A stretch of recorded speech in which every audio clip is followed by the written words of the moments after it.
Welcome to Conversation 473. To everybody, wherever you are joining us, our special viewers from the diaspora who tune in night after night.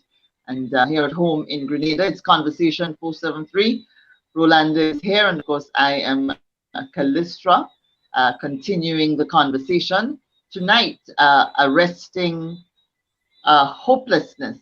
A lot of talk these days about the hopelessness of the Grenadian people, the hopelessness of finding a way out of the coronavirus situation, both locally, both nationally and internationally. So our youths also on the front burner these days, yet again. Um, the issue of hopelessness as far as employment is concerned for them, direction for them to find their place in the Grenadian move forward. So we'll talk, that's our topic tonight. We'll take a look at suicides. That is on the rise in Grenada.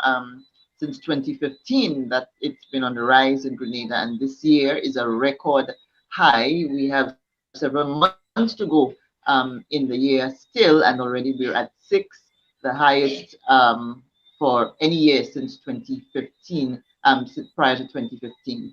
So those are some of the areas we'll cover. Ian Thomas is going to be joining us, a youth leader here in Grenada, affiliated with the National Democratic Congress, the opposition National Democratic Congress. He is expected to come on the program. We'll hear his views. The Prime Minister at a recent forum with youths talking about making them part of the conversation, making them part of the solution, and including them in the budget, making special allocations for their development and well-being in the budget. That's not a new story.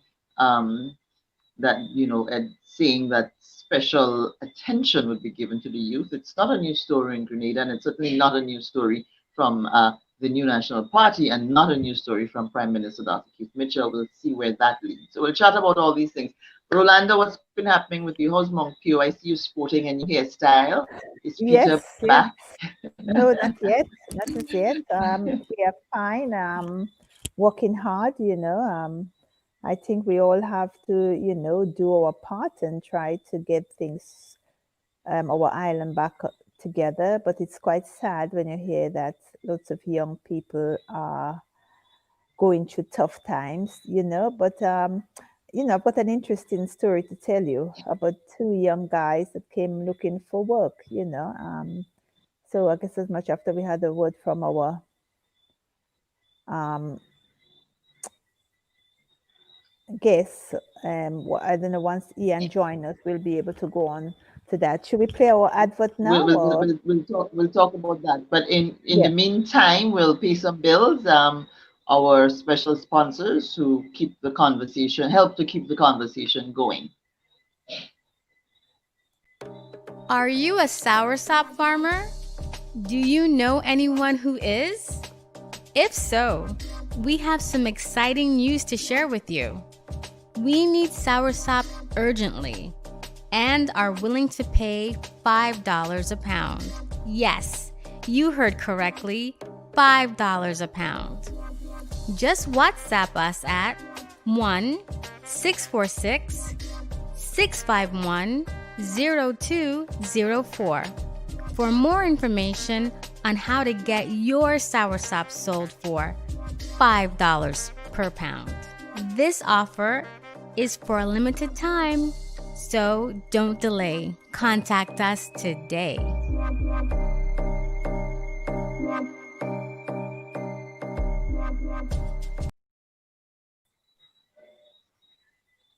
So we resume the program. Any sign of Ian yet? No. So one of the things though now, and young people, as part of the statistics, Rolanda, suicide, as I was saying at the start of the program, suicide on the increase, and attempted suicide on the increase in Grenada. We've had, I believe, 10 attempts so far this year for 2020, and 6 people have died as a result of taking measures to end their own life. In St. Patrick seems to be the most affected area. I think four people have taken their own life in St. Patrick, in various communities in St. Patrick, someone in St. David, and someone in St. George's. Also, there have been attempted suicides in St. Andrew as well. Just about 2 weeks ago, there was an attempted suicide in the community where, close to me, someone tried to kill themselves. An elderly person tried to kill themselves Mm-hmm. and ended up being hospitalized. Now, obviously, attempted suicide is on our books as illegal, but I don't recall anyone being charged after a failed attempt to take their own life. But the real issue here is, why are more people in Grenada trying to end their own life? I mean, the sense of hopelessness that one has to feel to to do that. I mean, people do it for various reasons: terminal illness, chronic illness, depression, bad relationships or a breakup, you can't find a job, and so. And one of the things I was wondering about as I looked at the information, Rolanda, regarding suicide on the rise in Grenada, the period for when we started seeing an escalation in this 2015 to present, and steadily increasing in numbers. And during the lockdown period alone, 6 people, 6 suicides, I think all successful, 6 people taking their own lives, or 6 people among them attempted suicide, and some successful. During the lockdown, when the tremendous amount of economic and social pressure that people face during that critical period there, I imagine depression would have had a lot to do with it. And I was wondering whether or not some of it has to do with the breakup of families and the breakup of relationships because of the economic problems that we have been facing continuously. Can you hear me? Am I coming across? Yes, you are. I just getting Ian on. Oh, okay. Because I thought I saw Yeah. you moving. I thought Yeah. you weren't hearing me. And so I'm wondering whether or not it has to do with like the breakup of relationships, and whether or not the fact that a lot of our women have had to enter into other side relationships to earn extra money, whether or not men feel disempowered, disenfranchised because they cannot take care of their families the way they would like to, whether or not those factors are part of what is causing this to happen. And the information I have, I'm not seeing women on the list of people of suicides and attempted suicides. There probably is one or two women in there. I can't swear by that. That's not information I double checked. I should have. But yeah, the economic factors, and so what part do they have to play? And I'm wondering, the Minister of Social Development said just Tuesday, yesterday, of this week, that suicide and suicide ideation are two areas that they've begun a program called Man Box Passports to Manhood, and they are targeting three communities: Mount Horn, Mount Rich, and Willis, to hold outreach programs for young men in those communities, between 10 and 15 young men in those communities, because they're noticing a trend where those communities seem to be producing the most amount of troubled young men who are in the court system.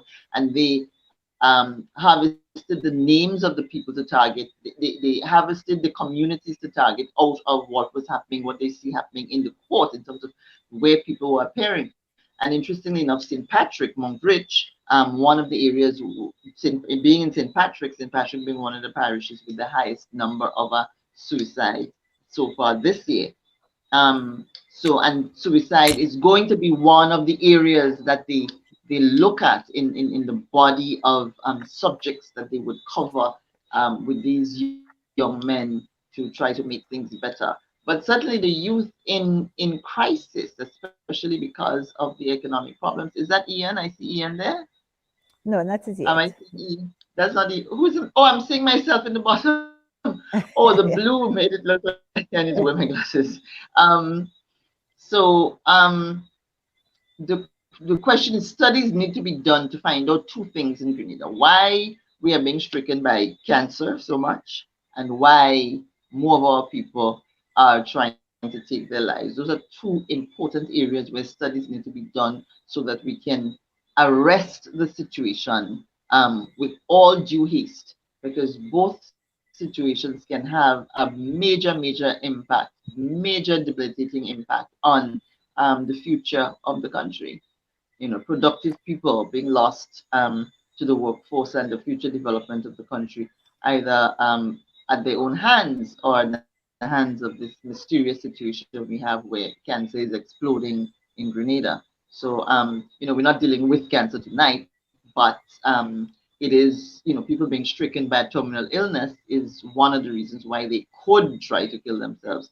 But just the idea that we don't do a lot of studies to understand trends and to figure out why things are happening in order to properly plan solutions. It's not something that we are big on in Grenada, those types of studies. We don't do a lot of those studies. Yeah, but when you look at it, Kalisha, the saddest thing about it, when you see so many young men out there, especially let us take those on the bus, the conductors, the bus drivers, trying to make a hustle. Everyone is on the hustle at the moment. And the police would stop them, give them big fines. There are people that hasn't got land, they have no money to buy seeds. you know um, it's women now seems to be very rely a lot on young men, whether for the top ups or for the phone or for whatever it is. There is a lot of pressure on our young men. I remember always saying to my son, whatever you do, do not get yourself involved in it with any young lady that wants to put a lot of pressure on you to get the latest phone or to get the latest present or to bring them to the latest party, because it is a lot. I've seen, and I don't think people take this suicide. I shouldn't say they don't take it seriously. When somebody say they're going to kill themselves, I don't think people think, oh, I think here we think, oh, yeah, get over it. In England, if somebody said they're going to kill themselves, people take it very, very seriously because this is coming from a very deep place, so it is, we have to do something about it. We've got Ian coming on, so I'll just add him. Hi, Ian. Hey, good night, everybody. How are you Ian doing? and Ian and spirits have arrived. Hi, Ian. Welcome to the program. Yes. Here. How's everything? How's everything with everyone?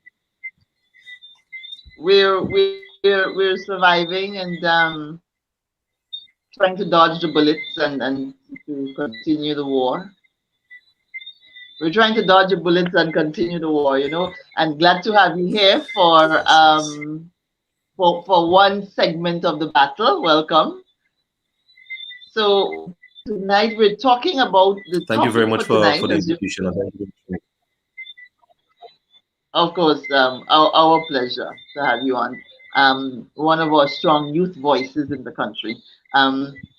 Our topic tonight: arresting hopelessness, and our focus on youths. What we're finding, what we're seeing, and what people are talking about is the restlessness and the hopelessness of young people. Not a lot of opportunities being offered for them. Just last week, I believe it was, the Prime Minister meeting with young people and promising to make provisions in the budget for them. But that's not a new story, is it? This is like a recurring theme. Always promising to make major provisions for the youth in the budget. And what we're seeing now is a worsening situation, more boys on the block, more suicides happening in Grenada, and unemployment, which was 50% prior, youth unemployment, which was 50% prior to COVID-19, probably being even higher now, maybe at that 70% or more. The Money program and exercise and hopelessness in and of itself, and so on. So, what's your take on the problems facing your demographic at this time in the context of COVID as well? Well, I'm happy that you asked that question, because the reality is it's very difficult, and the statistic that you presented a while ago might be slightly inaccurate. I believe it have a little bit even beyond 70% of youth unemployment here presently, because we have to look at prior to COVID, it was above 50%, not just 50%, but way above 50% unemployment amongst our youth. And with the entire COVID demolition or destruction, a lot of young people have, young persons, I might add, have lost their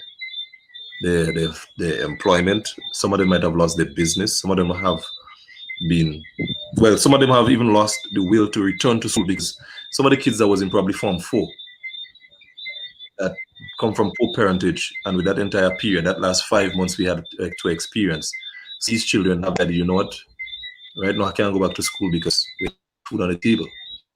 So the number of unemployed young people is astronomically high. But now, going to the Prime Minister's promise in making preparation for the young people is something, as you pointed out, is something that we've seen and heard over the years. We will talk about youth this and youth that, and how do we quantify the resources that is expended in the area, in the avenue of youth.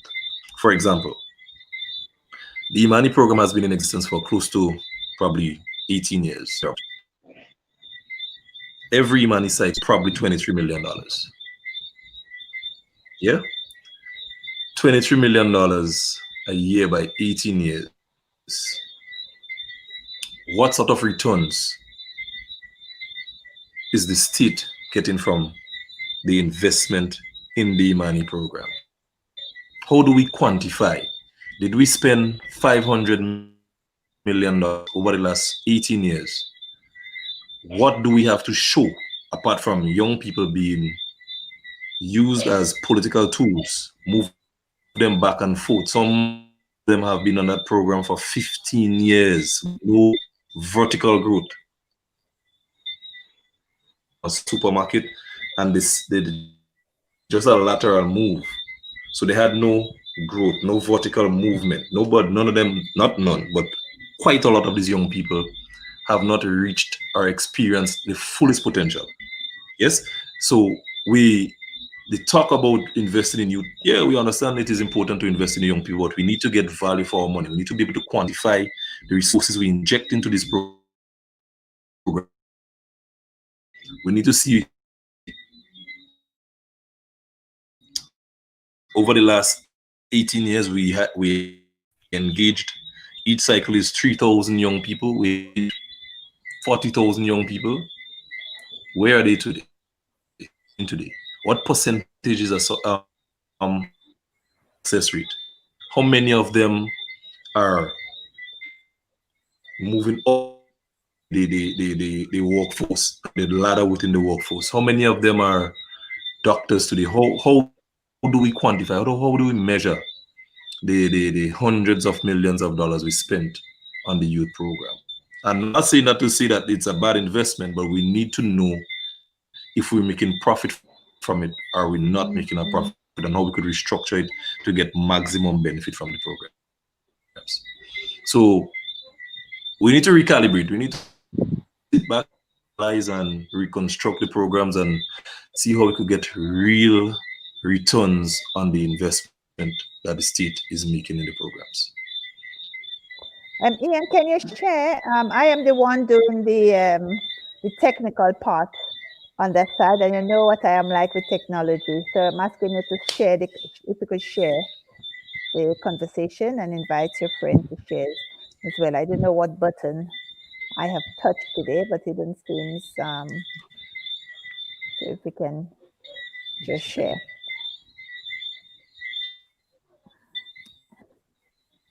Okay, you've got to go on the Facebook page and share it, Mr. Queen. And did you put our Facebook destination? So take a look at that. But Ian, what you say, I don't Oh, I could believe that share we've from here. had. Oh, you can share it from here because it's just showing me my drive for as an option. My Google Drive. The the Imani program, I don't believe we've had a return, a proper return on investment. Even as a even as a tool to offer hope to the young people, it does not do that. As you said, for vertical Okay. mobility, it does not offer that. For national development, it does not do anything for that. The only thing it does is harness political power. So I don't think that yes, we've had success stories within the Imani. It's not on an individual basis. It's not a total failure. There are people who, because of their own drive and ambition, have used the opportunity well. But the intent of the Imani, the way the Imani was used, Mhm. was never intended to create independent, strong-minded people who at some point would not be political footballs, who would not be dependent. I believe that the program was just one of the many tools that have been created by the present ruling party to encourage and to create dependence of the Grenadian people. Just by, there's a time when the government was actually paying the salaries of the young Mhm. people in the private sector. So the private sector has benefited because the Imani program was one big subsidy for the private sector as well. Private sector saved millions of dollars with this free labor that they got for a very long time. And even when the government changed the makeup of it and said they had to pay half or whatever, when I investigated it, very few businesses agreed to do it, and the government did not have a choice but to go on footing the bill because you'd have had hundreds of young people with nowhere to go, and probably turning their eyes away from the NNP, which was one of the whole point of the program. We haven't seen a new generation of business people developing out of the Imani. We haven't seen a new generation of farmers and people being trained. Even the areas of Yeah. training for Just Imani, bartending, barbering, hairdressing, those kinds of service oriented mhm. training programs. All these destined and designed to send our people into making of beds and serving drinks at bars Yeah. for Yeah. these people who are going to be coming to these luxury hotels that maybe one day will eventually get built. Um, so the training is all servitude oriented, and it worries me and it concerns me that this has been presided over by Grenadians of all people. So I don't think the Imani in its current, its past and current and future makeup, if they don't change the program, no one has a right to be in a training program for 15 years, Ian. It's an insult to the young people who are pushing 35 and 36 years old, who would have joined the program when they were young, people of 24 and 25 years, to still be in the Imani program, earning a $700 or $1,000 or whatever. That in itself is a disregard, an insult, very demeaning to what the importance of the youth But in the Grenada's development. Go ahead, you were saying?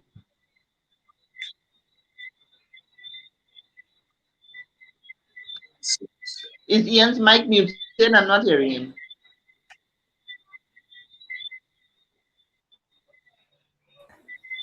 Ian, you we see, I cannot hear believe you. too, Yeah, okay, that's the better. intention of the intent. I believe, based on being partially involved in that program at some level, I believe the original. Say again. No, my mic is good. Oh, we're having a delay. Oh, for a while I You wasn't hearing me hearing there? you, but you are now. Go ahead. I'm hearing you. Yes. I'm not sure if you're hearing me. Yes, we are hearing you. Yes, I am hearing you. If you hear me, just let me know if you're because I don't want to be repeating. Let me know if you're hearing me clearly. We are hearing you clearly. Oh, okay. Okay, yes, I believe the original intention of the program was somewhat genuine. But when the governments realize that, oh, there's a delay. When the governments realize that, whoa, we onto something here. And if we could afford to employ a couple young people, if we could afford to employ or attract 3 or 4 thousand young people to be part of this program, we're onto something here. Let us see now how we could manipulate it into a political tool to keep them dependent, hold them, don't allow them to empower themselves. You enslave them in a sort of mental way, financial way. And that is what caused the Imani program to be what it is today. Because I remember when in the year 2007, and I'm going to give you a little bit of history and background. In the year 2007, I sat here because at that time the Imani program was not a program. Nobody was being certified in that program. So it was young people being sweepers and cleaners in ministers of government's homes. And I'm speaking from facts that I know. Yeah, young people would be sitting in ministers of government's homes, sweeping, washing wares, washing clothes, cleaning toilets. And I saw this as abuse. So what I did, I reached out to a friend of mine. I said, you know what? The program in itself is not a bad program. But I believe what we should do, we should try to get the young people certified, because every program, every institution you go to, at the end of your time there, you become certified. So I shared the idea with my friend. My friend told me, you know what, Django, everybody know I'm Django. You know what, Django? You should speak with Yulan Bain Hosford. I'm going to call her name. I'm going to call her, I'm going to call, because the kind of person I am, I don't have any and I don't have any stories. The truth you're going to get. So I reached out to Yolan's office. I met one of her secretaries, I think was Miss Rodney.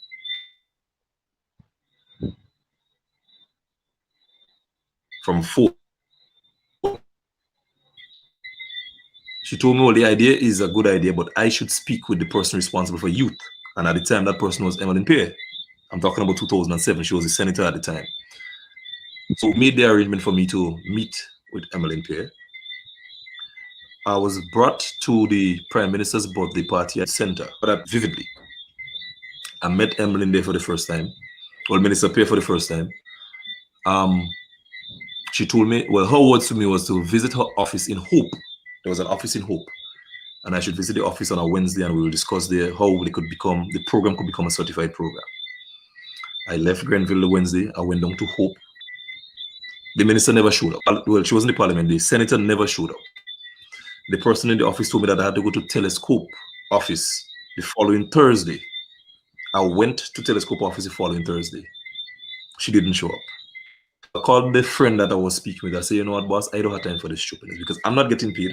I just wanted to see that how we could structure the program in such a way that the young people could go through a training course and become certified at the end of the day.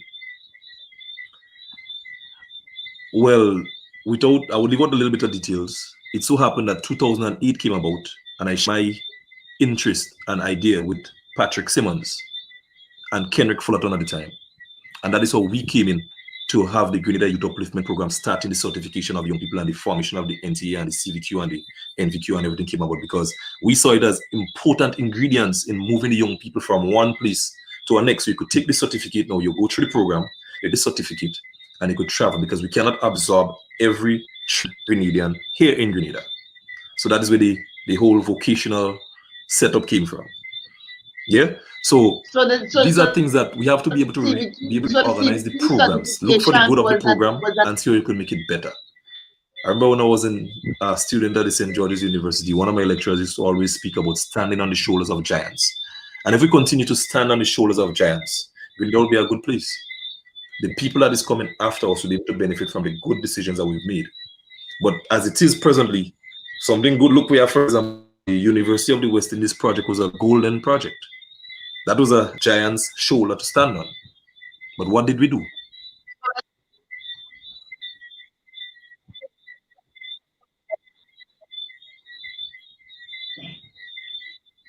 You're breaking up a little bit. I'm not hearing you clearly.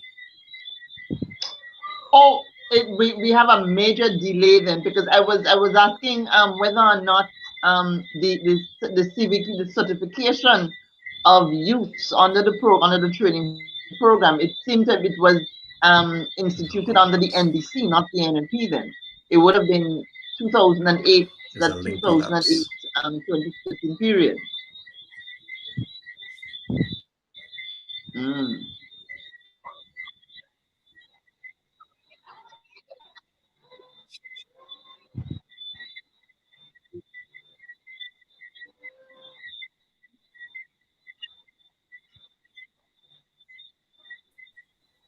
We're having Definitely, quite a definitely, delay. definitely, definitely. That was 2009. It started in 2009. It started in 2009 because what remember what happened?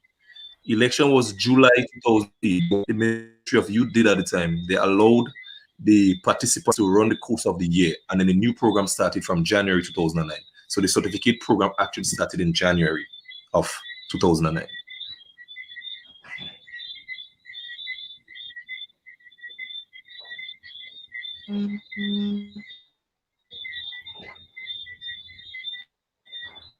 Mm, okay. So Ian, the idea was not to have people perpetually involved in as trainees in the Imani program. I would imagine that between 2009, um, between 2008 and 2013, an exit Maybe. strategy was a major part of what the NDC intended. Yeah.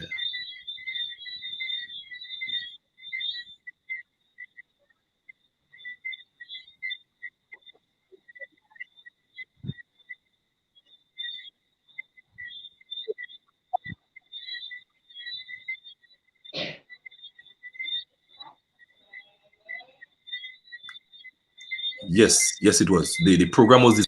Yes, we allow room for other persons to come on. It wasn't an eternal program as it is right now because I have persons that I know within my community that has they're basically grandparents and they're still on the money program and they started from when they did the commencement of that program. It's sad to say, but it's the reality. When I say grandparents, I don't mean 70 and 80 years old, but they're in their 40s. They might have had kids early and their children now start having children, but they're part of the program. Because our thing was to have the youth age from 16 to 35, so we target the people here, the evening classes to enhance the CXC position of some of the participants, persons that might have went to secondary school and didn't all the passes. We went ahead and say, you know what, we're going to entertain. Because you see, some people might, some young person might go through the system and they might have had challenges at home and other challenges. We understood that at the time. So we see, somebody might exams and probably got a grade 3, probably failed the exam by just a couple of points, and the result from the exam would determine, in some instances, how far they go. So we decided, well, let us help. Let us see how we could engage the different secondary schools, and let us have teachers from the have evening program, lexi courses, lexi classes, maths, English, biology, so forth, human and social biology, social studies, history, and so forth, and allow these young people. We pay for them. I think the first year we had a pass rate of about 70%. Young people that failed TX prior, that went back, that the government of the day took the responsibility to encourage and support them. They went back to the secondary schools to do these CXC classes with a 70% rate, pass rate. And that in itself, when we saw that, this is golden. This is a golden thing because I don't believe it, to be honest with you. I don't think somebody's future should be determined, totally determined, based on a passing grade in an exam when that person is about 15 years old. Take into consideration the socioeconomic position, the family setup. There are a number of factors that could hinder a person from performing in an exam at 15 years that they could rectify, reach a little bit 18 years, and they started to analyze life a little bit differently. That is where the concept for the after school program came in with whilst our team was in office. So I'm not too sure if it still continues. I'm not too sure if they're still paying for the trainees of the youth program. It's not this something you should consider because to access university education, I think the baseline should be 5 CXC passes. So what gotten 3 or 4 CXC passes coming from poor parentage cannot afford to pay for the evening classes, why the state shouldn't empower that person, help that person, cross them out, take them and put them across the line so they now could move on to university, apply for scholarships and become a better individual, even pulling their families that might be in poverty, pull them up along and then you break the poverty cycle. So these are the things that we're supposed to be seeing in our society. These are the things that we're supposed to really embrace as human beings to see how we could help our weaker ones in the society. If I may come in here, Ian, I guess as much maybe going back, growing up in England, I standed a better chance if I was in Grenada because I don't I didn't even, I always said the only thing I've ever passed was my driving license, and I was quite surprised passing my driving license. Um, I think I didn't realize I was dyslexic until I were in England. Down here, they would have called me Dance, and maybe keep me down in standard one with the five with your daughters and them until I reached time to leave school. And as you just said, you so rightly said, someone's future shouldn't be decided on the amount of CXC or GCSE they have got. We have to have more apprenticeship. In England now, they are asking companies to take kids in, whether carpentry, what builders, because in England they found out they didn't have this type of skills, and that's what maybe we need to be doing. Because what I do find, the people and them that come from this program, they haven't got any real life skill, any work experience, but there are desperate people out there looking for job. And sometimes you say people do not want to work. I had a young guy yesterday. We had some boxes to move, and I called, and they came and they said, Miss, can we have work? Can you give us jobs to do? One of them was going to school the following day, but he came in the day he was not at school. And the other two came in again. They both school boys. One of them came in and he said he was going to TAMCC, but they put him out of school. He was only, I think, maybe 15 when they expelled him. And now he is 17. And I said, well, why did you got expelled? And I think maybe it was some fight. But again, you see, they expel a child because, as you said, they decide the future of that child at such a young age and pushed him out on the street. And boys make mistakes. And he wants to work. This morning, he came in and he ran in and he was late. And he said, Miss, I asked my dad to wake me up. But he woke up late and he said, I ran all the way from the stadium to get to work. And it just shows you how, something, we're nice people. Grenadians are lovely people. Sometimes we get annoyed with them.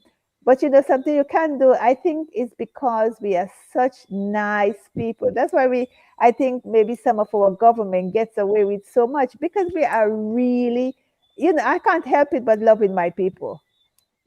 Sometimes, we as I said, we are a big family, they get us. But when you see the enthusiasm and how they want to work, there are people out there that really want to work. It just makes you feel good. It makes you feel good. And when you tell them and you give them their first wage packet, a young guy that started with us, his first wage packet, I said, what you bought? He told me he went and he bought a suit. I said, what's wrong? You're getting married? But I guess as much, always wanting money. And your first wage packet, he went out and he bought a suit. I mean, you just have to, you just have to smile at them. And I hope. Well, go ahead. no, I was saying I hope he started saving from the second wage packet, because that would be one of the things that would help him not be a slave of the new National Party, the new National Party's environment of oppression and neo-slavery in Grenada. But But you know, you were making the point about the expulsion. One of the things about the revolution, and a lot of what's in the NDC's playbook is, and people might not like to hear me say that, but a lot of what is in the NDC's playbook are part of what the revolution, the policies and the programs that the revolution was about for growth and development and people empowerment. You know, I listened to Ian talking about giving people a second chance with education, real second chances. Major part of what the revolution was all about with the CPE program to stamp out illiteracy and so on. And we talked about the expulsion. During the revolution, there was a policy: no child was to be suspended or expelled from school. Absolutely no one. That if there was a problem, that there must be some sort of intervention, some sort of solution that did not involve, under the leadership of Jacqueline Crest at the Ministry of Education. Jacqueline Crest was the Minister of Education. And I know for a fact firsthand, one of the things that made that lady go crazy, get so upset, was the idea that one of those old school principals, GAI principals or GNP principals would consider expelling or suspending a child from school, that no child should miss even one day of school. This was, you know, and there are a lot of reasons why I loved the revolutionary period. I was young at the time, I was a pioneer, but we were close to the system, as close to the system as one would be if you weren't part of the formal organizations and that kind of thing. We were in the pioneer, and this was a time about people, and we need to get back to that. And I think in a way, apart from the internal problems that the NDC had, and I'm not trying to campaign for the NDC here now, but apart from the internal problems that they had and a few other little issues that they had, on paper, the policies, yes, Ian, I'm still mad at you guys. On paper, the policies of the NDC, they're solid. all here, they're solid, and the direction that we need to go, it's a good foundation that we can build on about putting people first. And of course, the NDC is a political animal as well, and we would have that aspect of it where the political mileage also has to be gained. But on paper, really, and it's sad that every time the NNP comes into power, the NNP feels that they must reinvent the wheel, Ian. The 1990 to 95 period, when we actually saw something phenomenal happen for Grenada, they came, totally annihilated everything that had happened there, including the creditworthiness. So, you know, one of the things that Grenadians must forever feel pained about. And then 2008 to 2013, totally annihilating anything positive and coming in. Everybody has to have their new policies, and if they would continue some of the things that that the NDC, for instance, would have put in place when the short periods of time when they were in power, maybe the lengths of time that the NNP has spent in the reins of power might have been a bit more fulfilling and worthwhile to the Grenadian people, and we would not all be about cleaning hotel rooms right now and praying that the tourism industry would start back so our young people can go back to cleaning hotel rooms. What do you think, Ian? I'm happy. I'm happy. Ian, your internet's slow, man. I'm happy you point that out, because I'm taking a note. Well, I don't know if it's my internet or your internet, but the company is telling me I'm getting 100 megs, so I'm not too sure. I'm paying for it. I'm not too sure if I'm getting it. Yeah, but I'm happy that you pointed out the peddling back every time a government changes. What I love to see happening in this country here is we set aside the politics and we start building national projections. So, for example, both parties should be able to sit together in a room or a building or a hall or whatever it is you want to call it, and decide together where we want to see the country in the next 50 years, where we want to see the country in the next 25 years, where we want to see the country in the next 10 years. And we put together a strategic plan, a national strategic plan So it's short, medium, and long-term plan. So we, as persons that are interested in transforming the society, we work towards a national plan instead of a political plan. Because you see, when you work on a political plan, my political objective would be opposite as the opposition party to your political objective in most instances.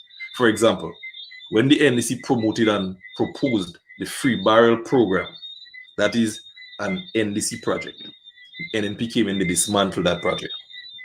When the NDC proposed free school books for the Grenadian children, every Grenadian child, NNP came in with a different political objective and dismantled that also. So what we have to create a national long-term objective whereby both parties see the bigger picture apart from political objectives and work to reach it and execute that project. I understand both sides will have the politics in terms of national transformation. The view, the outlook should be more or less for both political parties. And then I believe we would have proper representation and the resources of the state will be spent to benefit the state and not to benefit the politician and his or her political objectives.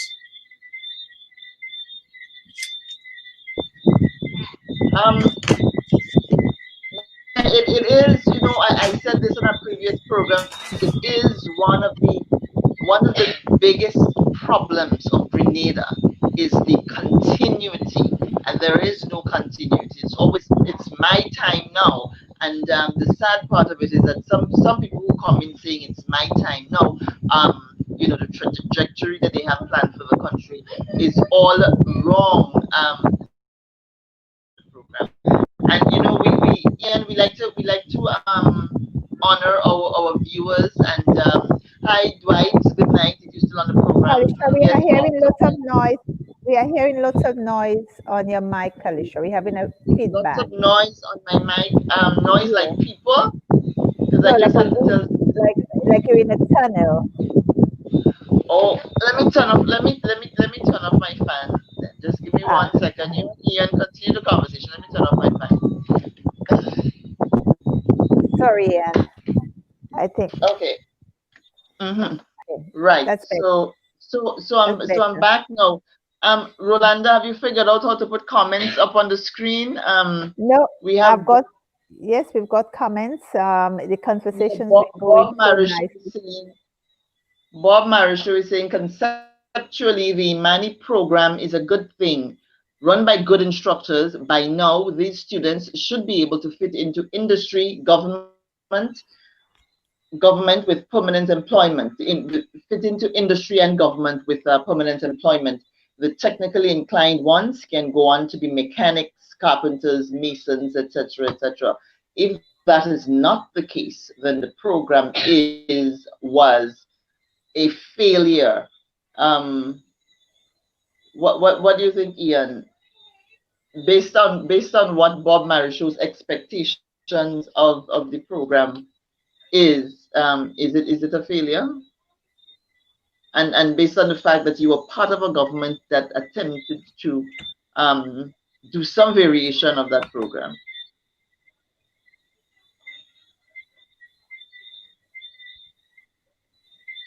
Well, but basically, if you have to analyze and recognize value for money, overall the program is a failure.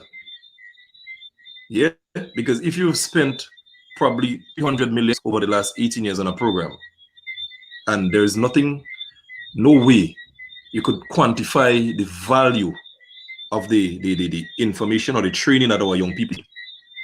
Basically, we can't. It's like you took your money and dump it in the sea, because there are 1 or 2 trainees that might have moved up the ladder, 1 or 2 out of the grand total.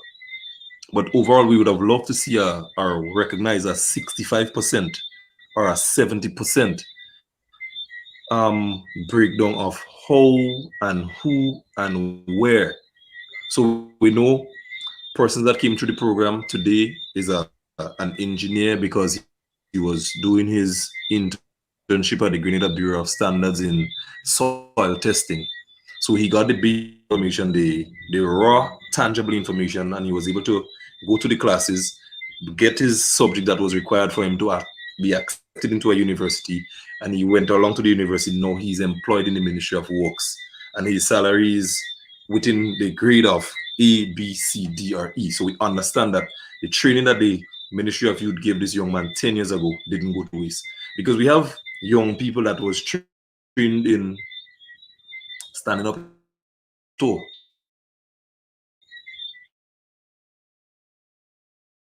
Then when they did the 2 years standing up in a store, you say pack bags in a supermarket.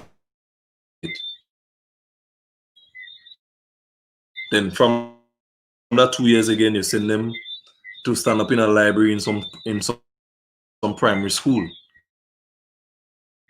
So we have to be able to collate, gather all the information. The research is supposed to be done so we know, well, okay, Tom Jones began the program on the 9th of September 2008. Tom Jones spent 2 years training at the fish market in Grenville. Today, Tom Jones is a boat owner. He's selling and exporting fish to Barbados.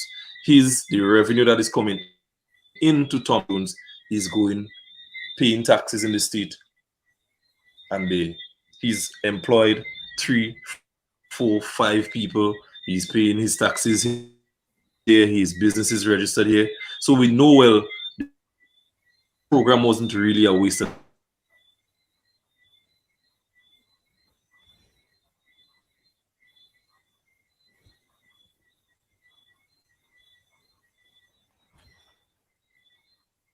One of the things, Ian, can you hear me? Can you guys hear me? One of the things that Bob said was, you know, people should have permanent employment. And that is what you find people do not have. They may have a job, but it's not permanent. This, when I started, I was quite surprised that some of the big telephone companies here that is making millions every year, I had more people employed than they have. The big companies that are coming in, I think they should have, the government should put more pressure on them to give people full employment rather than contract. So people cannot really plan for the future. If 5, 6 years, 10 years down the road, they are on contracts. But when you meet even people that employ by the government, I met a guy that is he's a road sweeper, and he said he'd been on a contract for like 18 years. Now, how could somebody like that ever plan for the future? That I find hard to believe. Well, I mean, you know, there will be contract workers in the world, eh?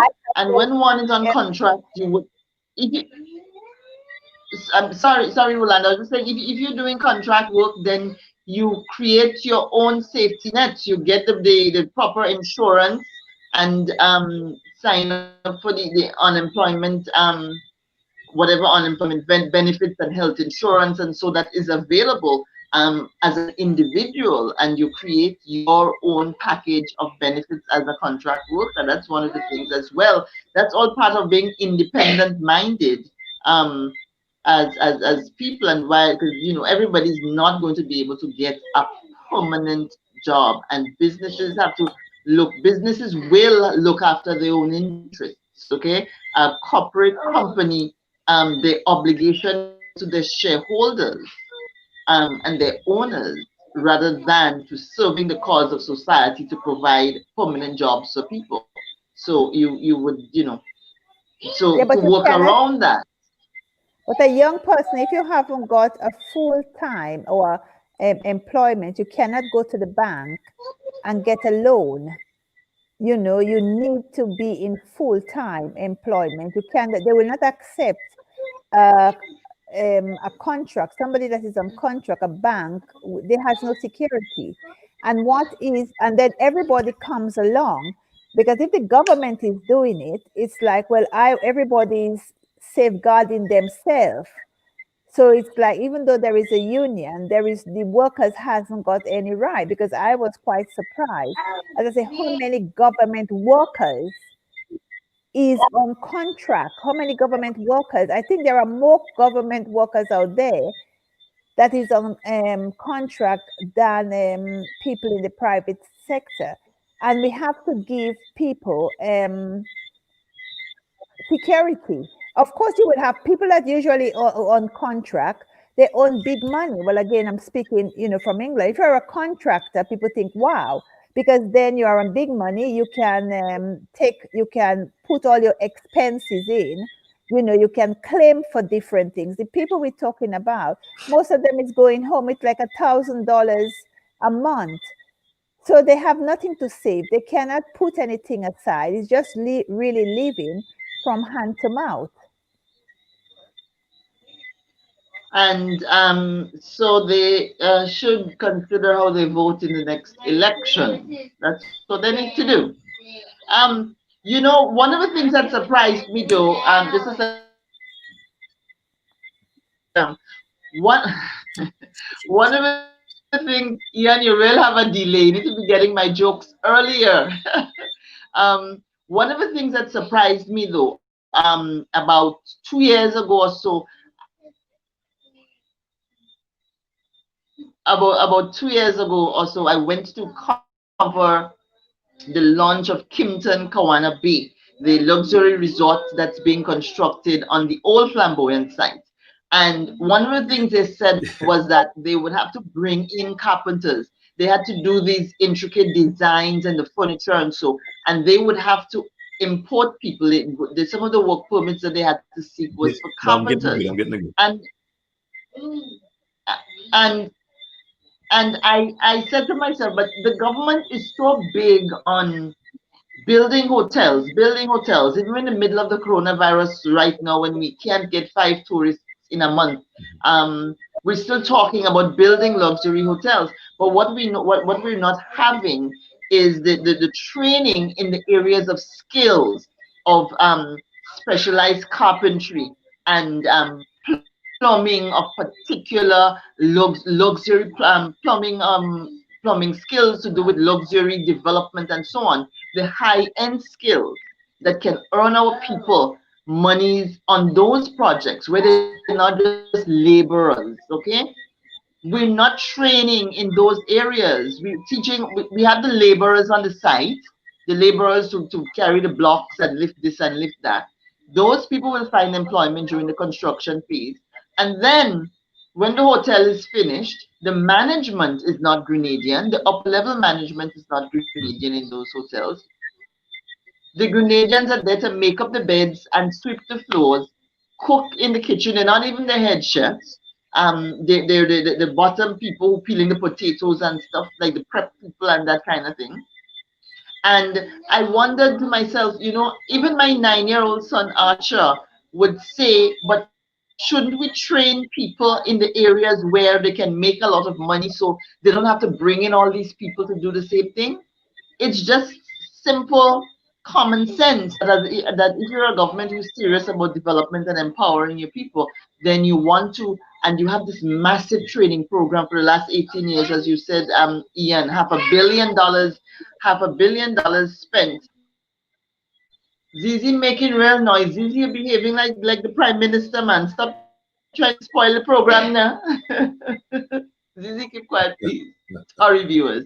Um, that you have this massive program, but a lot of the specialized training is not in the areas where our people can get the placement to make the big money. And I always remember this, that the boss, the big investor said that we need carpenters to make this special furniture, but we have no one to do it. We have to import people. And I thought that was obscene for me. Yeah. And you see that goes to show that the people that are really governing the affairs of the state has no real interest in the real transformation of the human resource of the state. Because your entire focus as a government, as it relates to transformation and your revenue earner, is tourism and the job. Because I was listening to Pamela, Honorable Pamela Moses just this week, and she was able to highlight from a cabinet level that the people of St. Patrick is going to get.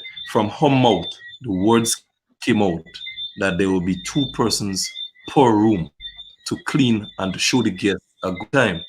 What about the person that is going to the tour guides, the self-employed persons? What about the person that would be able to prepare the meals, prepare what the guests, the 500 guests are eat, the head chef? What about the designer? What about the management of the resort, the resort called St. Andrew and St. John? Why do they have to settle to clean beds, make up beds, and mix drinks? That is how I believe Grenadian have we have brain. I don't understand. I think the Grenadian people, we our brain is similar size to that of the Chinese. I don't know if the Chinese have a bigger brain or they're smarter than us, but we have the same capacity. We have the same capabilities. So why we have to settle for the minimum, the meal, sweeping the hotel, picking up the grass, cutting the yard outside? Why we have to settle for these jobs? Why they don't know? They know the hotel is coming. Take 300 young people, send them to be properly trained to become managers of the hotel, to become engineers, because there are short courses that you could do to get you up to that level in a short space of time. Take some of the Imani trainees, send them off to the countries that offer the service, the training. So let us become trained and ready for when the project starts. So the $15,000 a month job could be done by a Grenadian. We'd have to wait for a Chinese to come with the project, probably take the money, the top dollars goes back to the Chinese and they move with it. So our economy wouldn't be feeling any erection, so to speak, by the Chinese project. Because if you look at the housing projects, the Chinese bring in the material, the Chinese bring in the trucks, the Chinese bring in the labor. We took a loan from these people. So the Grenadian with the truck can't make $1 on a Chinese project. The lumberyard that's selling plywood can't make $1 from the Chinese project. Who's selling cement can't make. The skilled workers here cannot afford to get a job.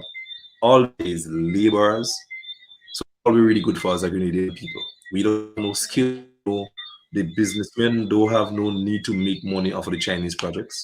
These are things that Grenadians are supposed to be resisting at all costs. No project should be in your country, and your countryman is not the greatest beneficiary of the project. The Grenadian have to be at every level of development of this country. The Chinese cannot come and dictate and determine what we get in our country. If they have a restaurant and they want to sell fish, then they could dictate and say, well, this is the fish we want. But you can't tell me you're coming here to build a project and the greatest beneficiary of the project is the Chinese.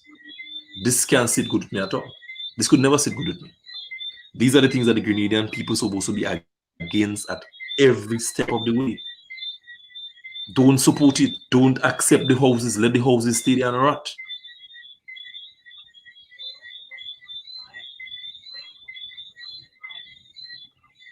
But the negotiation skills of our leaders, according to Zizi, who is not supposed to be using a word like that, but the negotiation skills of our leaders really suck.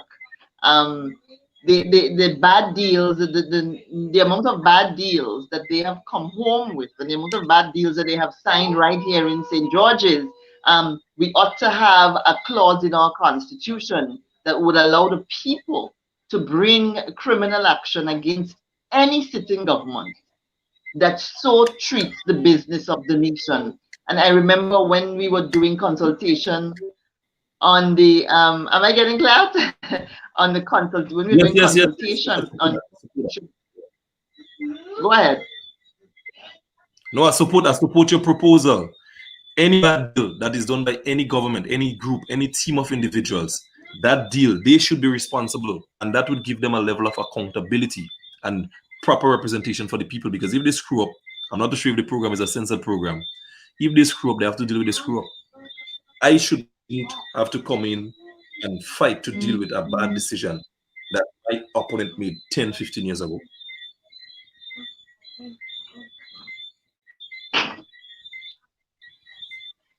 I mean, definitely. And even like on environmental issues, some of the environmental problems that they create, issues, legal problems for the country, financial problems, environmental problems.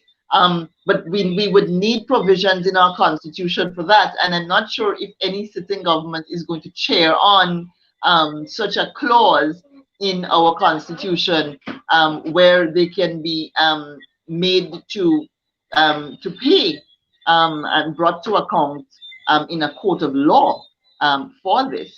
But this is one of the safeguards. The amount of mistakes that have been made, we need that kind of safeguard in the country. And, hopefully 2 or 3 generations down the road, we may have a modern constitution and a country that is modern enough that we don't give our lives and our country over to 15 people who, like Pamela Moses, would be there happily skipping along with her bow in her hair, talking about people cleaning rooms. Why are we always walking down to the bay with our buckets to clean the deck of the yacht? When are we going to be the ones either captaining the yacht or sitting on the deck sipping some drinks? We have to ask for that of our government, and we have to say no. And whichever government is in power, people like to call me NDC, but I was very vocal when the NDC was trying the patience of the Grenadian people, and I'm very vocal now because outside of my journalism and when I do my stories, I'm unbiased. But when I'm in a program here where it calls for commentary, you have to call a spade a spade. And in my opinion, the Prime Minister, Dr. Keith Mitchell, has failed the Grenadian people for the amount of chances that he has received, for the amount of love in votes that he has received from the Grenadian people. He certainly has not done right by us. And if this was a marital relationship, he would have been in divorce court a long time ago.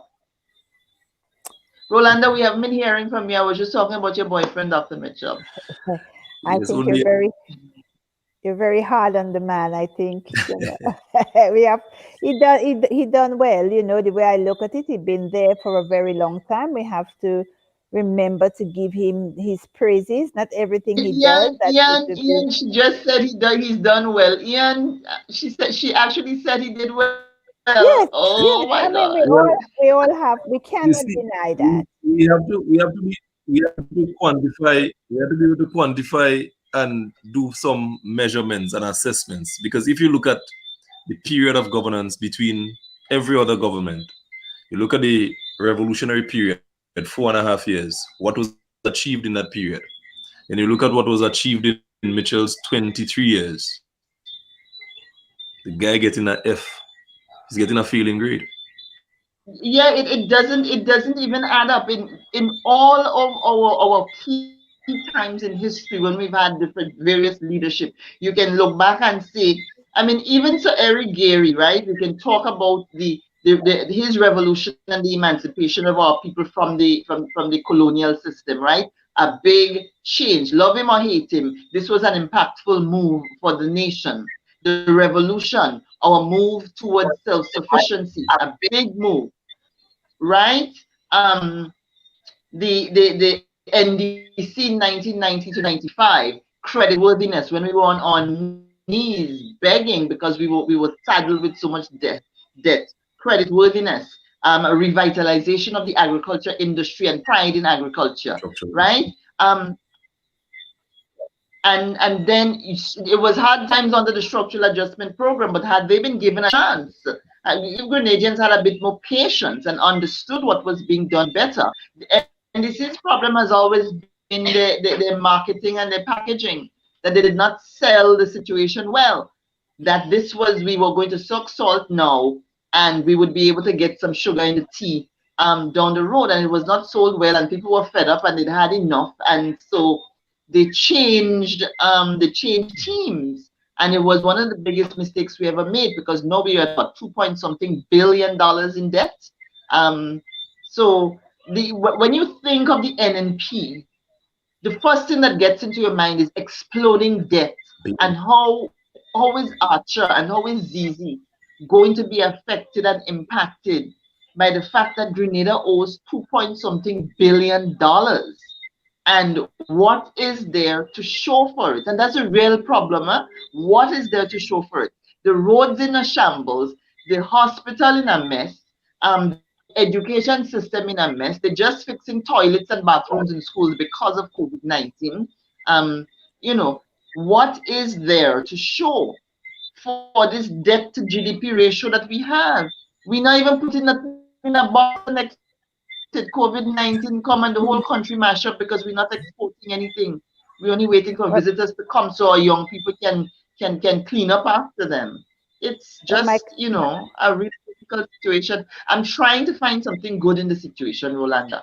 In the beginning, the Prime Minister appeared and presented as a working class hero, but it was simply packaging, it was good marketing, and discerning people in a very short time would have noticed that this was just marketing and packaging. Because, if you're grassroots and if you're for the people, it will always be spelled out in your policies and the direction that your country takes. And no other leader in the history of Grenada has ever so diligently enacted programs to turn their people into maids in hotels and bartenders. well, as And Michael let's not. Batty said, they have stole over 1 billion. So But a lot of it, I don't have any evidence of any monies being stolen from the treasury, from the country's purse. But a lot of bad deals were made that cost the country money. A lot of guarantees were signed with questionable people. And that sort of thing should be accountable. A government who is going to sign a guarantee for 50 million US dollars for some guy who we don't know from Adam, who shows up and says he's going to do something and then disappears with the money. The people who remain here, we should be able to put them in handcuffs, because as a government, you're not supposed to do that. I mean, in a family, can you imagine if a husband in a family decides to go and put up the house as collateral for somebody he meet down by the rum shop one day who we don't even know? Man, that wife kick him out so fast. So, it is that irresponsible kind of governance that is very worrying as well. It's very, very irresponsible. we have come to the end of the program, Calixta. Since we have gone well over it. We're 12 minutes beyond. Ian, that caused that. So any closing comments from you, Ian? We give the privilege to our guests to do a bit of wrap up. Yeah. We didn't even speak about suicide yet. We didn't speak about suicide yet. We spoke about this. We spoke about it. We didn't even touch suicide as yet. But anyway, we're gonna do that another time probably. But I really appreciate the invitation to be here. Is something I personally enjoy, speaking on issues that affect people, communities, nationally, locally, wherever the case.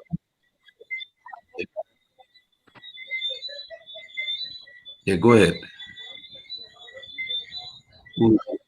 Oh, no, Ian, I was saying that okay, and spend a few minutes. Well, you see, suicide is, in my interpretation, is something that is, as a result, you notice the time when we had the spike in suicide would have been when the entire country was locked down. So that would be as a result of frustration.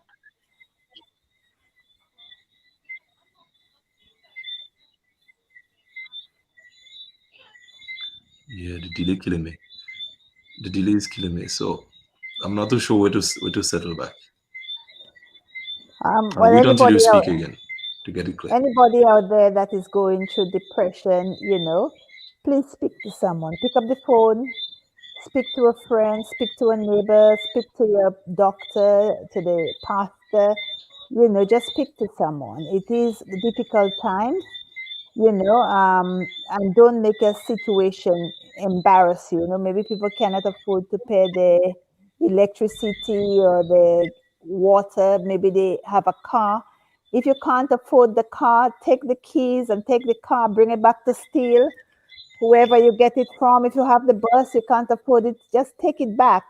Take it back, put the keys in an envelope, and just give it back to the dealer. Say, I cannot afford it. Don't kill yourself. There is always another day. Don't let embarrassment make you depressed. At this time, we cannot blame anyone because we are all going through difficult times at the moment. And it will get better. So rather than being proud, take the keys and bring it back to the dealer.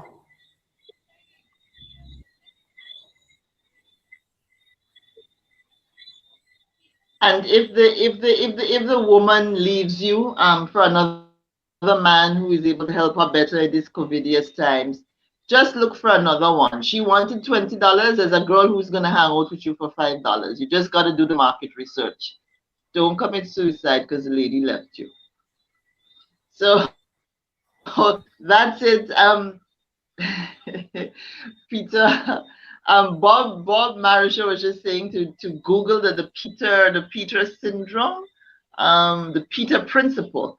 I'm not familiar with the Peter principle, so I'm really going to have to Google that, Bob. But we're out of time, so I will devote some time to it and bring it up on the next program. Bob Marisha, thank you for viewing, and Ian, thank you so much for being here. We have to have you on for a part 2 sometime next week. Hopefully the internet problem is going to be sorted out by then. I have a feeling they're hacking me, seriously. My devices have been jiggy all evening. If I'm being hacked, why bother? I never really put my mouth in bully to say anything anyhow. So Bye.